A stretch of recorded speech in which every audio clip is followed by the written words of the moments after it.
Halo teman-teman semua, gimana nih kabarnya? Kenalin, aku Faras Maulana. Dan aku Salma Pranita Zahra. Di sini kita mau ngajak teman-teman semua untuk mengetahui alur petualangan teman-teman selama menjadi mahasiswa baru BK FIP UPI 2022. Oh iya, sebelumnya mau mengucapkan selamat dulu nih untuk teman-teman baru 2022 karena sudah berhasil sampai ke tahap ini. Ya. Selamat bergabung di keluarga mahasiswa BK FIP UPI.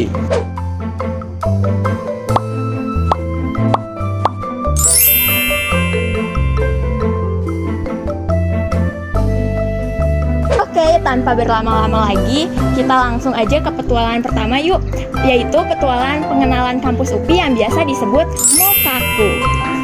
Nah, Mokaku itu merupakan masa orientasi kampus dan kuliah umum Universitas Pendidikan Indonesia yang bertujuan untuk membekali mahasiswa baru untuk beradaptasi dengan lingkungan kampus yang baru. Mokaku atau Masa Orientasi Kampus dan Kuliah Umum adalah kegiatan rutin tahunan yang dilakukan untuk memberikan pembekalan bagi para mahasiswa baru Universitas Pendidikan Indonesia agar mereka dapat beradaptasi dengan lingkungan kampus. Mokaku ini merupakan rangkaian kegiatan awal bagi mahasiswa baru untuk mengenal lingkungan akademik dan kemahasiswaan di Universitas Pendidikan Indonesia. Pada kegiatan Mokaku disampaikan terkait sistem pembelajaran untuk mempercepat adaptasi dengan lingkungan yang baru. Secara umum, masa pengenalan ini sebagai media penyampaian informasi tentang profil dan kelembagaan perguruan tinggi, program akademik, program kemahasiswaan, sarana dan prasarana UPI. Adapun secara khusus, kegiatan ini merupakan pembinaan idealisme, menanamkan dan membina sikap cinta tanah air, kepedulian terhadap lingkungan perguruan tinggi di lingkungan Universitas Pendidikan Indonesia dalam rangka menciptakan generasi yang berkarakter, jujur, cerdas, peduli, bertanggung jawab, dan tangguh terhadap alma mater.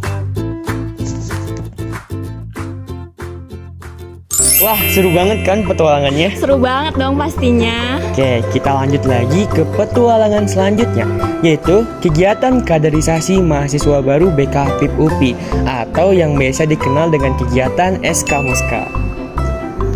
Oke, halo teman-teman, salam kenal. Saya Dina Vita Sabiro, biasa dipanggil Vita. Saya dari BK 2018 dan waktu itu di SK Moska 2019 dan 2020 saya diamanahi sebagai wakasi kurikulum dan juga staf kurikulum. Salam kenal. Kalau dari kepanjangannya, SK Moska itu adalah Sekolah Kepemimpinan, Masa Orientasi, dan Kaderisasi.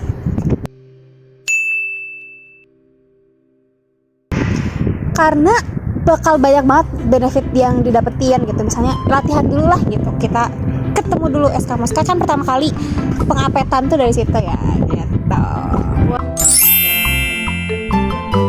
Hey, mungkin ini dari aku yang dulunya anak hima dan teman-temanku pernah udah sharing gitu ya. Benefitnya yang pertama, kalian latihan dulu nih tugas-tugas yang ada di BK gitu ya. Mungkin resume, esai, atau makalah itu dilatih dulu dari SK Moska. Entah itu topiknya udah kebekaan ataupun organisasi ataupun self improvement gitu. Nah, yang kedua itu ada relasi. Pasti dong, karena kalian dapat tugas perkenalan. Nah, sebenarnya bukan hanya dari sekedar perkenalan basa-basi, tapi kalian juga latihan dulu nih sama akang tetehnya, karena kalian kan akan terjun sebagai guru BK, akan bertemu dengan murid-murid gitu ya. Nah, di situ diajarin lah gimana cara beramah tamah, friendly, memulai percakapan, berempati. Nah, itu dari percakapan kalau teman-teman rasa ya.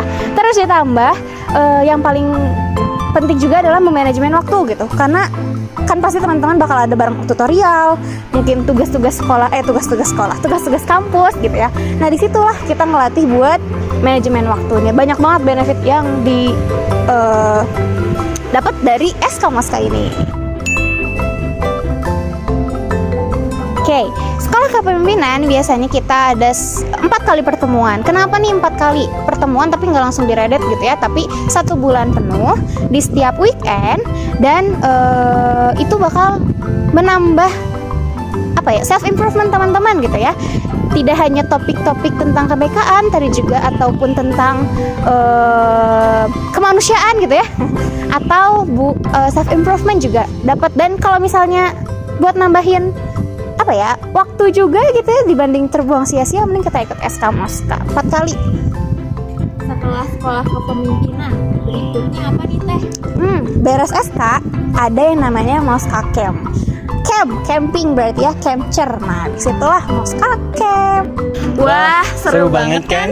Saking serunya sampai nggak kerasa nih kita sudah sampai di petualangan yang terakhir, yaitu tutorial. Bagi yang belum tahu, tutorial merupakan kegiatan kampus yang bertujuan untuk meningkatkan nilai religius mahasiswa UPI melalui kegiatan pematerian seputar keagamaan. Langsung aja yuk kita simak. Halo, Assalamualaikum warahmatullahi wabarakatuh. Kami mahasiswa program studi bimbingan dan konseling 2021. Perkenalkan, nama aku Ainun Sheila dari bidang kerohanian Hima BK FIP UPI, dan di sebelah saya, halo, aku Andini Anggrini Suryadi dari bidang kerohanian Hima BK FIP UPI. Di sini kami akan menjelaskan seputar tutorial, yaitu rangkaian kegiatan terakhir yang harus dilalui oleh teman-teman Maru. Nah, apa sih tutorial itu? Tutorial merupakan salah satu kegiatan yang wajib diikuti oleh seluruh mahasiswa UPI yang beragama Islam sebagai salah satu syarat kelulusan mata kuliah pendidikan agama Islam. Nah, program tutorial ini sebagai media untuk membina kepribadian mahasiswa melalui pembinaan nilai-nilai agama Islam yang biasanya dilaksanakan melalui dialog, diskusi, suasana keagamaan, dan lain sebagainya. Nah, kegiatan ini apabila dilakukan secara online biasanya dilaksanakan melalui platform YouTube ataupun Zoom meeting, dan apabila secara offline biasanya dilaksanakan di Masjid Al-Furqon UPI. Nah, selanjutnya, kenapa sih kita harus mengikuti program tutorial ini dan apa aja sih manfaatnya? Selain untuk memenuhi salah satu syarat kelulusan mata kuliah pendidikan agama Islam, dengan mengikuti program tutorial ini kita juga bisa menambah ilmu pengetahuan kita, terutama ilmu pengetahuan dalam agama Islam, dan juga bisa menambah relasi karena salah satu rangkaian kegiatan tutorial ini nantinya kita digabung dengan prodi-prodi lain. Nah, untuk lebih jelasnya mengenai rangkaian kegiatan dari tutorial ini akan dijelaskan oleh Teh Andini.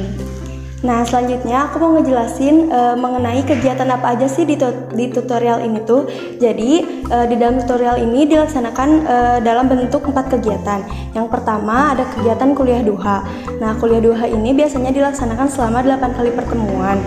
Kegiatan ini dilaksanakan untuk memfasilitasi para mahasiswa untuk menambah ilmunya, karena di dalam kegiatan kuliah duha ini biasanya diisi oleh para dosen Universitas Pendidikan Indonesia mengenai ilmu-ilmu agama. Kegiatan kuliah duha ini biasanya dilaksanakan melalui Zoom meeting atau platform YouTube apabila dilaksanakan secara online. Namun apabila dilaksanakan secara offline, dilaksanakan di Masjid Al-Furqon UPI. Lalu kegiatan selanjutnya ada bimbingan baca Al-Quran atau yang biasa kita kenal dengan BBQ. Nah, kegiatan BBQ ini dilaksanakan dalam memfasilitasi mahasiswa yang kurang mahir dalam membaca Al-Quran. Kegiatan ini biasanya dilaksanakan selama 10 kali pertemuan dan dilaksanakan oleh 1 orang mentor di setiap kelompoknya. Kegiatan selanjutnya yaitu bimbingan tahfiz Al-Quran. Nah, kegiatan ini dilaksanakan berupa setoran hafalan para mahasiswa kepada mentornya yang dilaksanakan selama 10 kali pertemuan. Lalu kegiatan terakhir yaitu kegiatan tutoring. Nah, kegiatan tutoring ini biasanya dilaksanakan setiap hari Sabtu atau menyesuaikan kebutuhan mahasiswa untuk memfasilitasi apabila ada kendala selama melaksanakan tutorial tersebut. Nah, mungkin cukup sekian penjelasan mengenai tutorial dari kami. Wassalamualaikum warahmatullahi wabarakatuh. Selamat menjalani alur petualangan menjadi mahasiswa baru BK FIP UPI 2022. Aku Faras. Dan aku Salma, kami pamit undur diri. Sampai bertemu kembali di petualangan selanjutnya. Semangat!